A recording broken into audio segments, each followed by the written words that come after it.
بسم اللہ والصلاۃ والسلام علی رسول اللہ وعلی آلہ واصحابہ اجمعین۔ محترم سامعین و ناظرین، کچھ دنوں سے ڈاکٹر ذاکر نائک، جسے ذاکر نالائک بھی لوگ کہتے ہیں، اس کی وجہ یہ ہے کہ یہ اللہ تعالیٰ کے متعلق عقیدہ رکھتا ہے کہ اللہ تعالیٰ جھوٹ بول سکتا ہے، اللہ تعالیٰ فلاں فلاں کر سکتا ہے۔ کیوں کر سکتا ہے؟ کہ ان اللہ علی کل شیء قدیر، اللہ ہر چیز پر قادر ہے، ہر چیز میں جھوٹ بھی آتا ہے، لہذا وہ جھوٹ پر بھی قادر ہے اور وہ جھوٹ بول سکتا ہے۔ بولے گا نہیں لیکن بول سکتا ہے۔ نعوذ باللہ، اس خبیث انسان نے یہاں تک کہہ دیا کہ زنا اور یہ بھی کر سکتا ہے، کرے گا نہیں۔ نعوذ باللہ، کیا اللہ تعالیٰ کے متعلق یہ کہنا صحیح ہے؟ کیا عقل سلیم اس چیز کو تسلیم کرتی ہے؟ یہ سننے والے سامعین بتائیں، کیا کوئی مسلمان، چاہے بالکل کمزور قسم کا ہی کیوں نہ ہو، کمزور ایمان والا، تھوڑا سا سد بد رکھنے والا آدمی جو مسلمان ہو، وہ یہ کہہ اٹھے گا کہ اس کا یہ جملہ کفریہ ہے، یہ نظریہ بے ادبی اور گستاخی پر مبنی ہے؟ اس کی وجہ یہ ہے کہ اللہ تبارک و تعالی وہ ہے جو فرماتا ہے وَمَنْ أَصْدَقُ مِنَ اللَّهِ قِيلًا، کس کی بات اللہ کی بات سے زیادہ سچی ہوگی؟ تو اللہ سے زیادہ سچا تو کائنات میں ہے ہی کوئی نہیں۔ اس کی طرف یہ نسبت کر دینا کہ اللہ تعالیٰ جھوٹ بول سکتا ہے، جھوٹ عیب ہے، اور ہر عیب کی نسبت اللہ کی طرف کرنا کفر ہے، اور ایسا عقیدہ رکھنے والا قائل کافر ہے۔ دیکھیے، اعلیٰ حضرت فاضل بریلوی رحمۃ اللہ تعالی علیہ فتاوی رضویہ شریف میں سنی ہونے کی 20 نشانیاں بیان فرماتے ہیں، اور 20 نشانیوں میں سے 8ویں نمبر پر فرمایا وہابیہ کا معلم اول ابن عبد الوہاب نجدی اور معلم ثانی اسماعیل دیلوی مصنف تقویۃ الایمان، دونوں سخت گمراہ بددین تھے۔ اب دیکھیے، یہ کتاب میرے ہاتھ میں مختصر زاد المعاد، یہ محمد بن عبد الوہاب نجدی کی لکھی ہوئی کتاب ہے، جس کی وجہ سے ان کو وہابی کہا جاتا ہے۔ اللہ کے نام وہاب سے ان کو وہابی نہیں کہا جاتا۔ یہ غلط فہمی پھیلا کے لوگوں کو متاثر کرتے ہیں کہ نہیں ہم تو اللہ کے نام وہاب سے وہابی ہے، جی بڑی ہماری قدر ہے۔ نہ، اللہ کے نام وہاب سے نہیں، ابن عبد الوہاب کے نام سے ان کو وہابی جانا پہچانا جاتا ہے اور کہا جاتا ہے۔ اس کتاب میں آپ دیکھیے کہ صفحہ نمبر 264 پہ وَلَقَدْ نَصَرَكُمُ اللَّهُ بِبَدْرٍ وَأَنْتُمْ أَذِلَّةٌ، یہ قرآن پاک کی آیت ہے، یہ لکھ کے ترجمہ کرتا ہے۔ اب دیکھیے، جو قرآن کا ترجمہ صحیح نہ کر سکیں، وہ قرآن کی ترجمانی کیسے صحیح کر سکتے ہیں، وہ تفسیر کیسے صحیح کر سکتے ہیں؟ کہتا ہے کہ اللہ تعالیٰ نے فرمایا اپنے رسول سے اور رسول کے صحابہ سے کہ اللہ نے بدر میں تمہاری مدد کی جبکہ تم ذلیل تھے۔ استغفر اللہ العظیم، یہ جملہ آپ خود پڑھ لیجیے۔ اللہ نے بدر میں تمہاری مدد کی جبکہ تم ذلیل تھے۔ اس ذاکر نائک سے بڑا ذلیل کائنات میں کون ہوگا جو اللہ کے رسول کو اور صحابہ کرام علیہم رضوان کو یہ جملے استعمال کر رہے ہیں ان کے لیے، اور الزام اللہ تعالیٰ پر ہے کہ اللہ نے اس طرح کہا۔ وہ اللہ جو قرآن میں فرماتا ہے للہ العزت ولرسولہ وللمؤمنین، وہ عزت ہے اللہ کے لیے، عزت ہے رسول کے لیے، اور عزت ہے مومنوں کے لیے۔ اللہ تو رسول کو، صحابہ کو، مومنوں کو عزت دے، اور یہ کہتا ہے نہیں، اللہ تعالیٰ نے فرمایا کہ تم ذلیل تھے، میں نے تمہیں جو ہے وہ بدر میں تمہاری مدد کی۔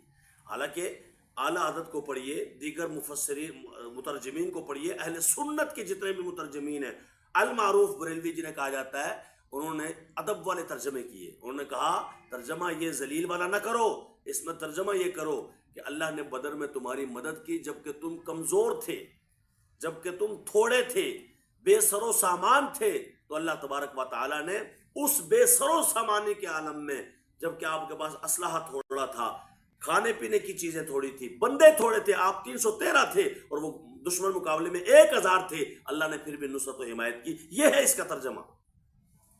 لیکن جان بوجھ کے یہ تو قرآن پڑھتے بھی غلط ہیں، یہ ضاد کو غاد پڑھتے ہیں، نعوذ باللہ، وَلَضَّالِّينَ طَاء ضَا۔ آپ اندازہ لگائیں، جو قرآن غلط پڑھتے ہیں وہ قرآن کا ترجمہ کیوں نہیں غلط کریں گے؟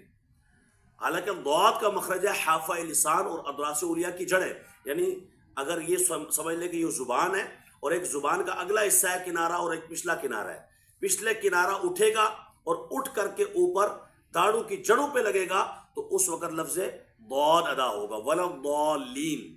اس کا الگ مخرج ہے، غا کا الگ ہے، لیکن یہ قرآن کے پڑھنے میں بھی نعوذ باللہ من ذالک صحیح طریقے سے نہیں پڑھتے اور غلطیاں کرتے ہیں۔ تو جو قرآن پڑھنے میں غلطیاں کرتے ہیں وہ قرآن سمجھنے میں کتنی غلطیاں کرتے ہوں گے، آپ اندازہ لگا لیں۔ بہرحال میں بات کر رہا ہوں یہ ہیں وہ لوگ جو محمد بن عبد الوہاب نجدی اس کو ماننے والے ہیں، اور یہ ذاکر نائک بھی اسی سلسلے کا ایک آدمی ہے، اور اس کو ہمارے لوگوں نے بلایا۔ دیکھو اعلیٰ حضرت فرماتے ہیں ہمارے پاکستان کے مقتدر اداروں نے اسے بلایا، میں ان مقتدر اداروں سے کہوں گا کہ اس کو فی الفور واپس بھیجا جائے اور اس کی تقریر پہ پابندی لگائی جائے۔ پوری دنیا میں پابندی ہونی چاہیے۔ تم ملک پاکستان میں جہاں پہ 80% مسلمان رہتے ہیں، سنی المعروف بریلوی، ان کے عقائد پہ آپ ڈاکہ ڈالنے کے لیے خارجیوں کو بلاتے ہیں کہ یہ خارجی آئیں گے اور اپنے غلط عقائد پھیلائیں گے۔ یہی ذاکر نائک، اس کی ویڈیو موجود ہے، اس نے کہا ہے کہ امام حسین نعوذ باللہ من ذالک، ان کے سامنے جو یزید تھا وہ تو حضرت یزید رضی اللہ تعالیٰ عنہ تھے، لیکن یزید کو کہتا ہے حضرت یزید رحمت اللہ تعالیٰ علیہ۔ اگر اللہ تبارک و تعالیٰ تھوڑی سی بھی عقل دے تو بندہ سوچنے پہ مجبور ہو جاتا ہے کہ جو نواسہ مصطفیٰ کو باغی کہے اور یزید کو رحمت اللہ تعالیٰ علیہ کہے تو پھر وہ کتنا بڑا لعین ہوگا۔ اس کا نظریہ اور بھی بہت غلط ہے، لیکن میں اس پہ بہت زیادہ بات نہیں کروں گا۔ 20ویں نمبر پر جو 20ویں نشانی سنی ہونے کی فرمائی نا، یہ جو لوگ اس کے ساتھ بیٹھے ہوتے ہیں اہل سنت کے، ذاکر نائک کی حمایت میں اس کو عزت دینے کے لیے، اس کو پروٹوکول دینے کے لیے، وہ بھی سن لیں۔ اعلیٰ حضرت فرماتے ہیں گمراہوں سے میل جول اتحاد حرام ہے، یہ گمراہ ہے اور اس سے میل جول اتحاد حرام ہے۔ ان کی تعظیم موجب غضب الہی، ہمارے سنیوں کا اس ذاکر نائک کی جلسے اور مجلس میں بیٹھنا، اس کو عزت دینا ہے، اس کو تکریم دینا ہے، اس کو جو ہے وہ اس کی تعظیم کرنا ہے۔ اور اعلیٰ حضرت فرماتے ہیں ان کی تعظیم، جو رسول کی تعظیم نہ کرے، جو اللہ کے متعلق ہے، اللہ جھوٹ بول سکتا ہے، اللہ کی تعظیم نہ کرے، اس کی تعظیم مسلمان نہیں کر سکتا۔ مجھے اور آپ کو کوئی گالی دے تو ہم گلی محلے کے اور گٹر کے صفائی کے معاملے میں اس کے سامنے بیٹھنے کو تیار نہ ہوں اور اس کے ساتھ بیٹھنے کو تیار نہ ہوں، اور جو اللہ رسول کے متعلق غلط نظریات رکھے کہ اللہ نعوذ باللہ جھوٹ بول سکتا ہے، رسول کا خیال نماز میں آئے تو گدھے کے خیال سے بھی برا ہے، جو یہ عقیدہ رکھے جیسے کہ اس کے امام اسماعیل دہلوی نے صراط مستقیم صفحہ نمبر 118 پہ کہا، ان کے ساتھ کیسے مسلمان بیٹھ سکتا ہے؟ سنی اعلیٰ فرماتے ہیں ان کی تعظیم موجب غضب الہی ہے، اور ان کے رد کا انسداد لعنت الہی کی طرف بلانا ہے۔ جیسے میں رد کر رہا ہوں اور کوئی رد کرے اور بندہ روکے، نہیں جی ایسا نہ کرو، یہ روکنا بھی لعنت الہی کی طرف بلانا ہے۔ آگے فرماتے ہیں اللہ تعالیٰ سب بد مذہبوں اور گمراہوں سے پناہ دے اور سنت حق کا خالص پر ثابت قدم رکھے۔ میں گزارش کروں گا مقتدر ادارے فی الفور نوٹس لیں، خارجیت اور رافضیت کو پروموٹ نہ کیا جائے۔ 80% جو ملک پاکستان کی سنی آبادی ہے ان کے نظریات کا بھی احترام کیا جائے اور اس کو فی الفور باہر ملک بھیجا جائے، اور اس کے ساتھ ساتھ ہمارے علماء بھی اس کی بالکل مخالفت کریں، بالکل تائید نہ کریں اور اس کے ساتھ نہ بیٹھیں۔ اور یہ اس کے علاوہ جتنے ہمارے اہل سنت کی عوام ہے وہ بھی اس کی مجلس اٹینڈ نہ کریں۔